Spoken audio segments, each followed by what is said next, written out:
Topic: The Joy Called Karachi by Sarah Baig. Sana dug her feet deeper in the grainy wet sand at Seaview Beach and stared pensively at the horizon. She watched the sun descending rapidly, leaving its wake a sky shaded with hues of red and orange. Her reverie was broken when a hawker tried to peddle his seemingly inedible corn to her, and waving him away, she watched the sea of people milling around her.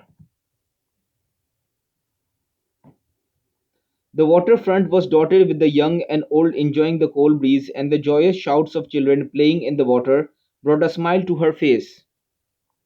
A bony horse neighed loudly behind her, and the smell of his dung wafted into her nostrils, compelling her to distance herself from the poor creature and move closer to the foamy water.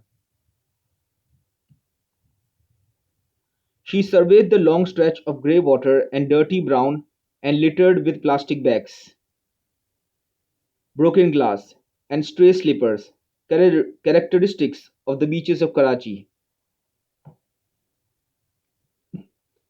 The beachfront was blotted with large and precariously perched billboards screaming advertisements for McDonald's, Kentucky Fried Chicken, and the Village restaurant.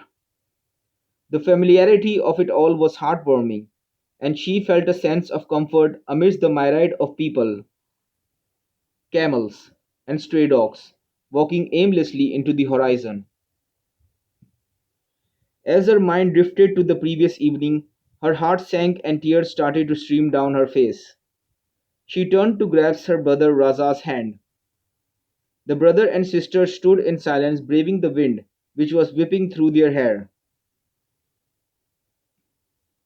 supporting each other with tightly intertwined hands. Yesterday had been the end of another heartwarming summer vacation with their beloved mother, grandparents, and cousins in Oxford. Yesterday had also signaled the start of another long and interminable wait till the next summer and the exercise of crossing out dates all over again on the calendar.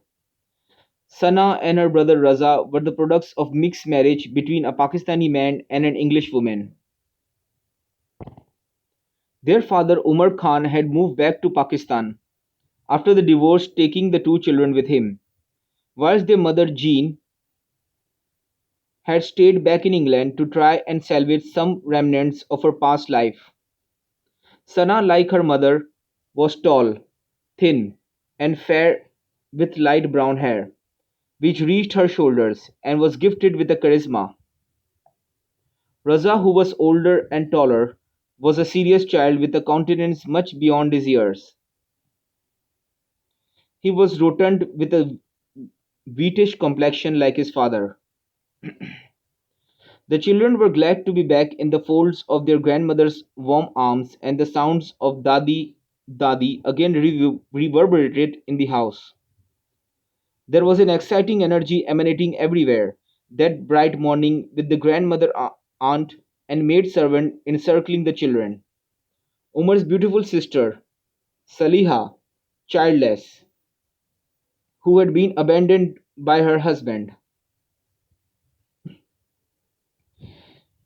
had also moved with their mother to Umar's house from Lahore after their father's death.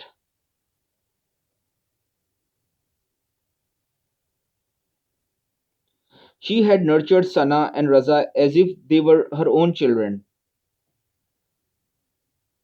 As the day wore on, Sana had missed her mother more and more by the minute. The heavy weight of sadness propelled her to the chaotic beach across the road from her house as if she would be able to swim across the large expanse of water and reunite her with the distant parent. As the two children turned and weaved their way across the busy road towards their home, they were greeted by a blast of hot air, a cacophony of loud sounds, and a smell which is distinctively local. At that exact moment, Sana's heart soared, and the joy of being back in her beloved Karachi coursed through her blood. Her shoulders lifted with pride in her beloved city, and with a childlike enthusiasm she skipped all the way back home.